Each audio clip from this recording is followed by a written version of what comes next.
Hello সবাইকে, আমি প্রণতি আবার আমার একটা নতুন ভিডিওতে আপনাদের সকলকে অনেক অনেক স্বাগত জানাই।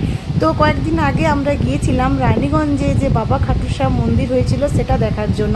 এর নাম আমি অনেক শুনেছিলাম, মন্দিরটা সকলে খুব ভালো রিভিউ দিয়েছিল। তো যতটা আমি শুনেছিলাম গিয়ে তার থেকেও ভালো লেগেছে। আর এই মন্দির বলো যে কোনো এই ভক্তিমূলক প্রাঙ্গণে গেলে কিন্তু সত্যি মনটা খুব ভালো হয়ে যায়।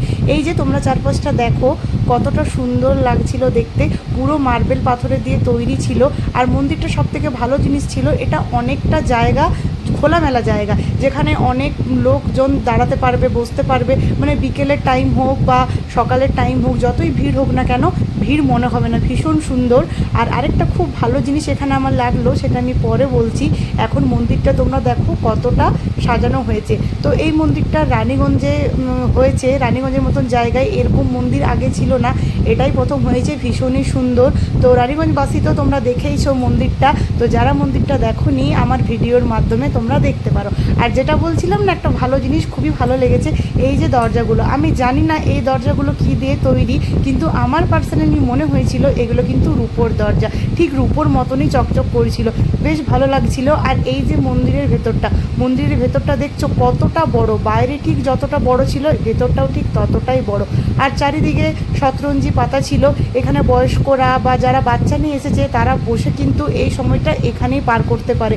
সন্ধ্যের সময় খুব সুন্দর আরতি হয়, এখানে প্রসাদ দেওয়া হয়, একবার ঢুকলে মন হবে না এখান থেকে বেরোবার।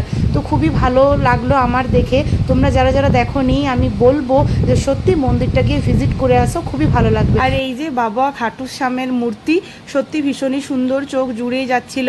তো ফাইনালি মন্দির ঘোরার পর মন্দির দেখে তো মন ভরে গেছে, কিন্তু পেটটাও তো ভরাতে হবে, তার জন্য চলে গেলাম কিছু খাওয়া দাওয়া করার জন্য।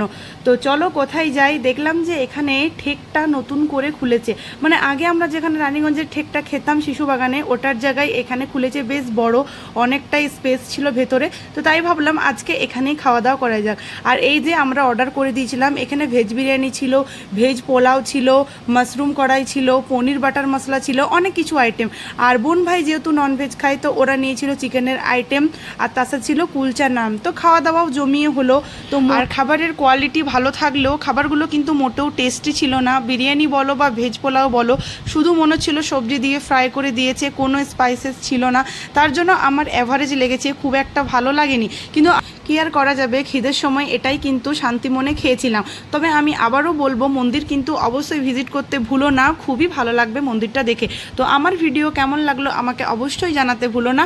আজ এইটুকুই, টাটা।